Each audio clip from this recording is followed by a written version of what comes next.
Hello, hello, hello, and welcome to today's episode of Her Version. This podcast is dedicated to sharing stories of struggle to triumph, a platform that allows individuals to tell their truth in order to inspire and uplift others. For those of you that are new to this podcast, make sure you like this.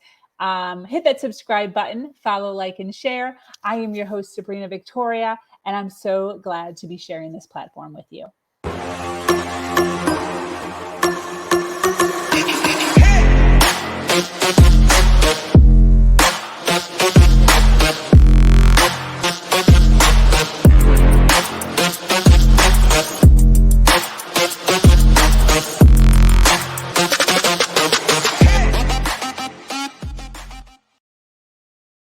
Hello, and thank you. For those of you that are already jumping on, thank you so much for being here. I so appreciate you. This platform is built on storytelling and the understanding that many times our greatest learning experiences come from listening to other people's stories. Today, I am speaking with an amazing woman named Kimberley McDaniel. Kimberley is here today to talk about the importance of forgiving the people of their past and our obligation as parents to do it better than our parents did. Kimberley believes that our life should be a limitless adventure. And with that idea, she will talk about how homeschooling your children can give them a completely different outlook on life. Welcome, Kimberley. Thank you so much for having me. And I am just jazzed up by your intro. I'm like, let's do this. Oh my Thank God. you. Thank you. Well, listen, what you're doing, what you have to teach today is amazing. I absolutely love it. I did not have the opportunity to be able to homeschool my son. He's now 17, but I Mhm. often thought about it. My sister has been homeschooling her children um, their entire lives. I think her daughter is 12 and her son is maybe 9. Okay, So, yeah, so it's going to be really interesting to kind of absolutely. hear your thought process on this, the journey that you've been through in order to get to this process and kind of go from there. So, Hmm, I hmm. always appreciate a different outlook on life. So, how are you? How are things? I'm doing great. I am looking into this new season. I am a survivor of daylight savings time. I'm pressing my way when things are forced upon us. We just keep moving and Oh, making it happen. So I'm super excited to be here. And I will tell you that my company is called Vibrant Life Coaching, and I am a huge advocate of living life. And my acronym for life is living in freedom every day. Living in freedom every yes. day. So, yeah, this is a new day and a new chance to be free and stretch wings and, claim it all. Yes, I love that. How do you instill that same thing in your children? By example, number one, and the other thing is, that does not mean that life is marshmallows and strawberries and unicorns. It means that, hey, when things come, you learn to, just roll and get back up, roll and get back up. And that model of them and coming together. Mhm. Um, I think that a lot of what we do is we are put in isolation. And when we're in isolation, we feel abandoned, we feel overwhelmed, we feel like it's only us by ourselves trying to fight out. So for my children, when we put the model of family together and knowing that in our household there will be what we call, agape love, like unconditional love. We Yes. come back. You got this. We can do this. Let's get back up. Let's reconstitute ourselves and move forward. So modeling and, keeping our arms wide open for embracing. That's how we do it here. That's awesome. I absolutely love that. I mean, I haven't heard agape love in a while. That's a good one. Can Yeah. you explain what that means for people that have never heard of it before? Well, so I'm a Christian, and in the Christian background, we look at love, and just being, I love languages as well, but just being in the English language, we look at, oh, I love you, I love collard greens, and I love Denzel. It's like, no, no, no. There's different types of love, but we don't have that. We have, oh, I like it a lot.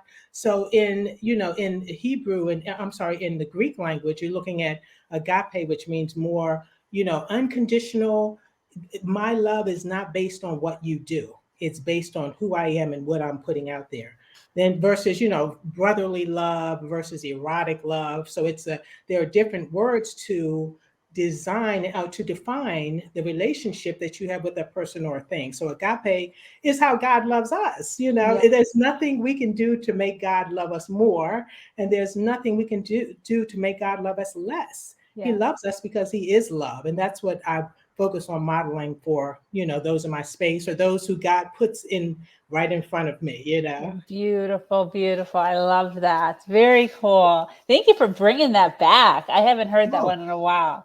I appreciate absolutely. that. That's one of the things that I love about doing this podcast is Yeah. you meet I meet so many awesome people, so many incredible stories, and Hmm. just reminders. I'm just constantly getting reminded of, oh my gosh, yes. Yeah. Yes, yes. So that was already, we're freaking 5 seconds into our podcast, and I'm I already love it. saying yes. So that's a good sign.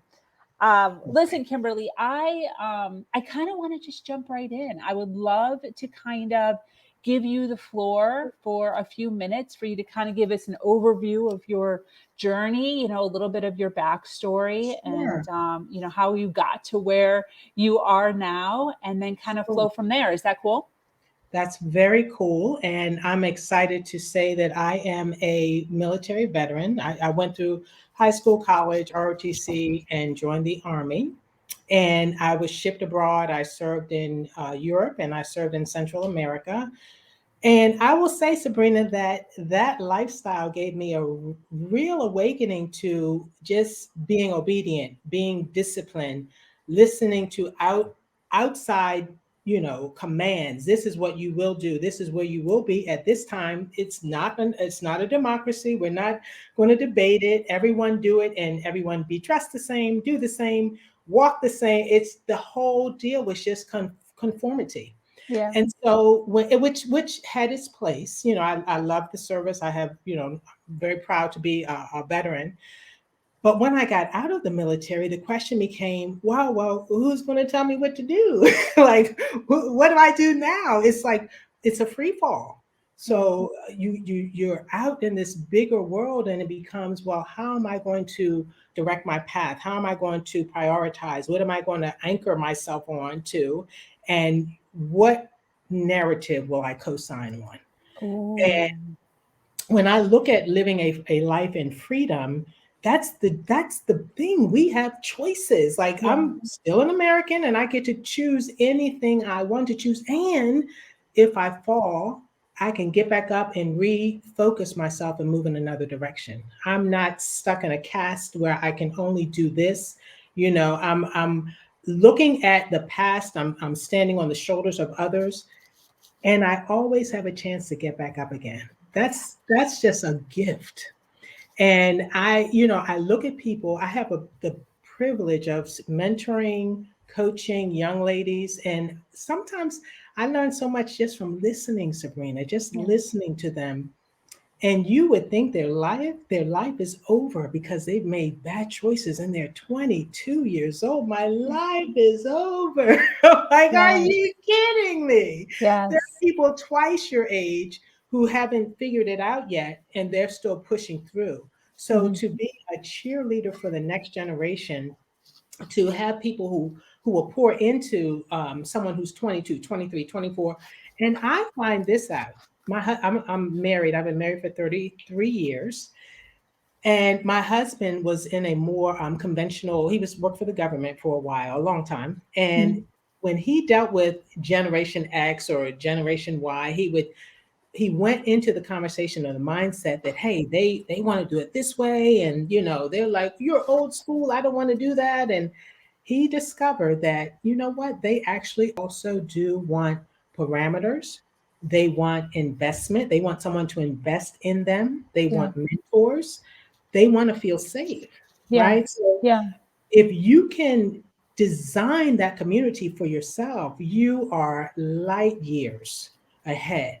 So I see people trying to push themselves into a mold so that they can be accepted, embraced. And my calling is, hey, you make your own mold. And the people will come because there are people like you who Yes. are perpetrating and doing what they think is right, and they're broken on the inside. And everyone's Yeah. kind of, going through this at the same pace. And it's very exciting to have that revelation. So that's my military and then my civilian lifestyle. And now as a coach, I can see there's freedom in choice. There's freedom in knowing that you have a choice. I had a friend who was a pastor, and he would say to me, "Thank you, Linda. I received it." Linda's great.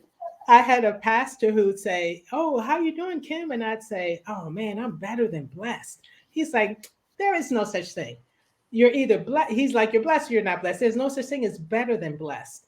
And I chewed on that for a while, Sabrina, and I said, "You know what?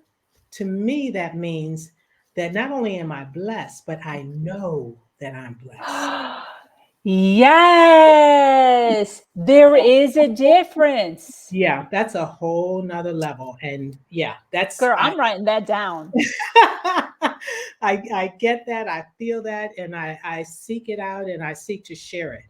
That whole, you know, we'll get into homeschooling at some point, but that little song, I'm a little teacup, and Short it's and sweet. tip me over and pour me out. Like God, if as God put so much in you, it's an abundance. Just tip over. You can give so much more life, speaking life into others because you have much.